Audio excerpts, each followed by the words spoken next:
Greetings, ladies and gentlemen. Thank you for joining me in today's presentation. We're looking at very interesting topic in mathematics, theory of logarithm. There are two types of logarithm. We have common logarithm and theory of logarithm.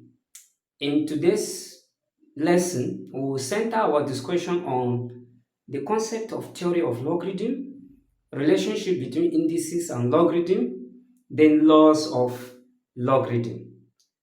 Please, if you are coming across this channel for the first time, thank you for joining me. The returning viewers, I really appreciate your support.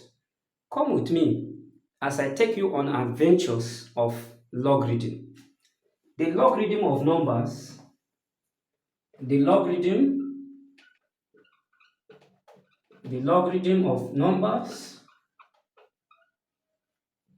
to a certain base, to a certain base is the power, is the power to which the base must be raised to obtain the number. So this is the concept of logarithm. The logarithm of a number, the logarithm of a number to a certain base is the power to which the base must be raised to obtain the number. What does that mean? Let's say we have log n to base b, let's say is equals to x. Based on this concept, the logarithm of this number n now is nothing but the is the power to which the base must be raised. The power, that's b power x, will be the logarithm of this n. So it means b power x now will be equals to n. In other words, to find the logarithm of this n is nothing but raise this base to this x. That will give you the logarithm of this n. So, and this concept is what we call the relationship between indices and logarithm. Relationship exists between indices and logarithm. It means this is in logarithmic form and this is in index form. Let's use a number.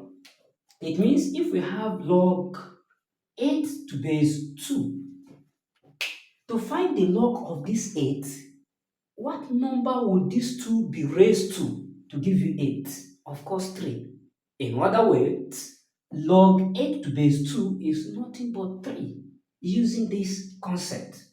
And this is what we call relationship between indices and logarithm. It means from this, we can move to this, vice versa. It means from logarithmic form, we can move to index form, and from index form, we can move to logarithmic form. Okay, if I want to change log 8 to base 2 now to index form, I can equate this to x. It means 2 power x will be equals to 8. This is now in index form. Okay, let's move here to look at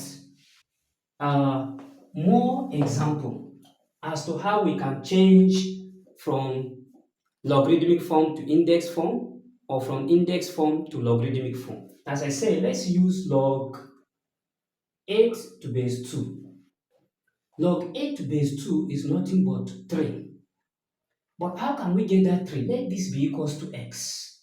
So now this is in logarithmic form. If I want to change this to index form, it will be this base here to power of this number that's on the right hand side. This will be 2 power x will be equals to 8. It means this is in logarithmic form and this is in index form. How then can we move from this index form back to logarithmic form? Take the log of this 8, it will be log 8.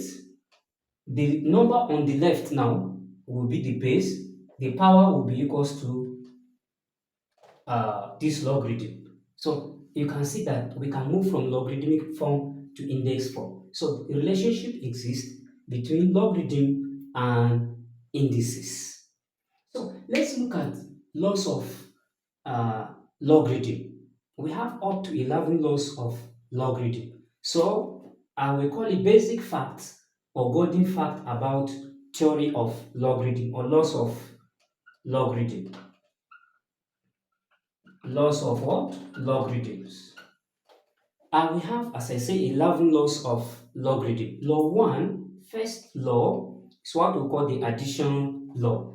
If we have log x to base b plus log y to base b, the base are the same and we are adding in logarithm. It means we are free to pick one of the base, that's log to base b now, then we multiply the power. That will be x times y.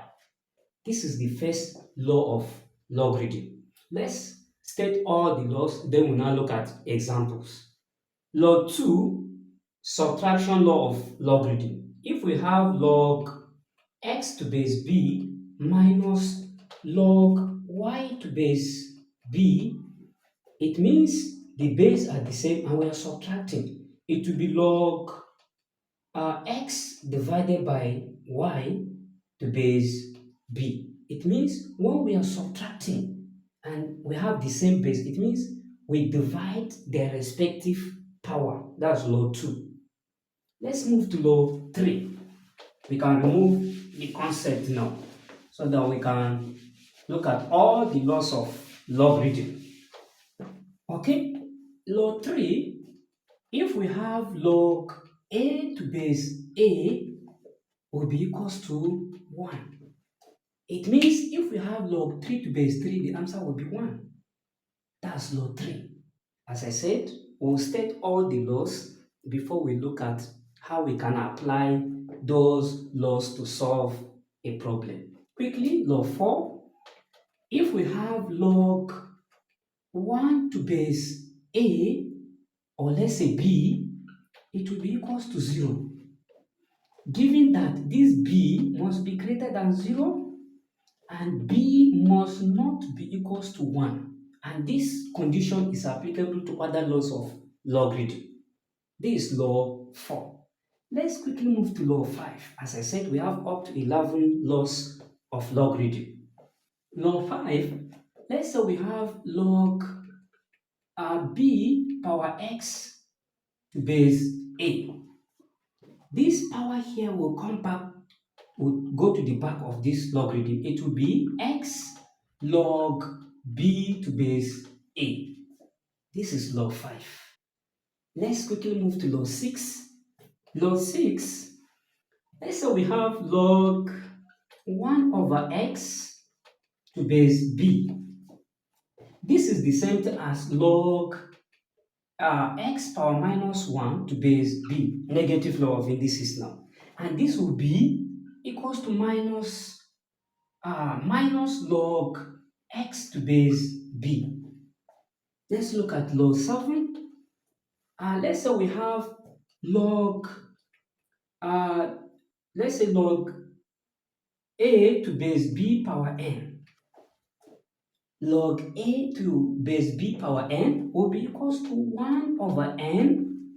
Then log a to base b, meaning we take the reciprocal of this n, which is 1 over n.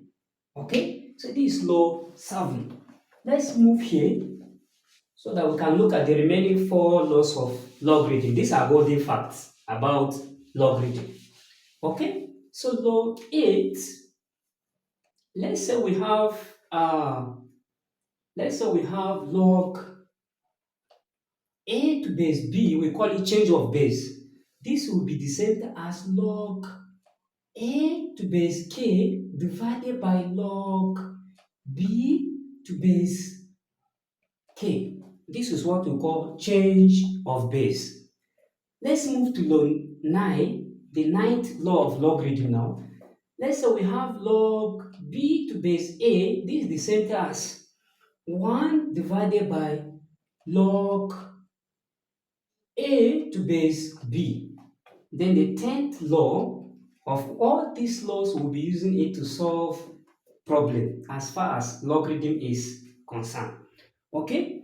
The next law now is if we have log x, let's say to base b, if it is equals to log y to base b, this implies that x will be equals to y.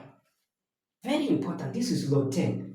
If we have log x to base b is equals to log y to base b, it means x will be equals to y. When the base are the same on both the left hand side, and we have log to base b, log to base b, meaning we can equate their power. So it means x will be equals to y. This is law 10.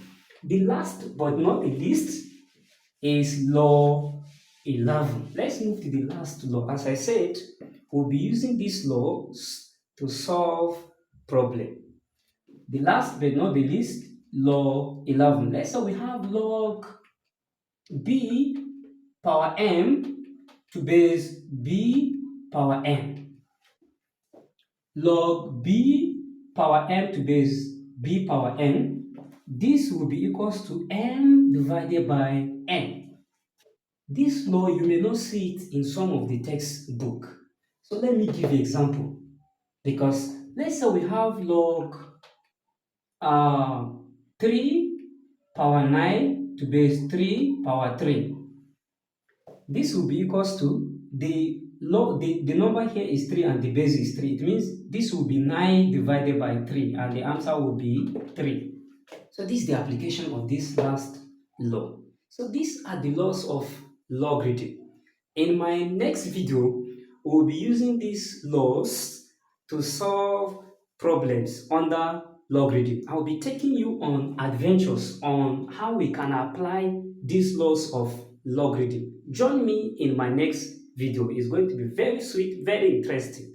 Thank you for watching. Please do share this to your learned colleagues.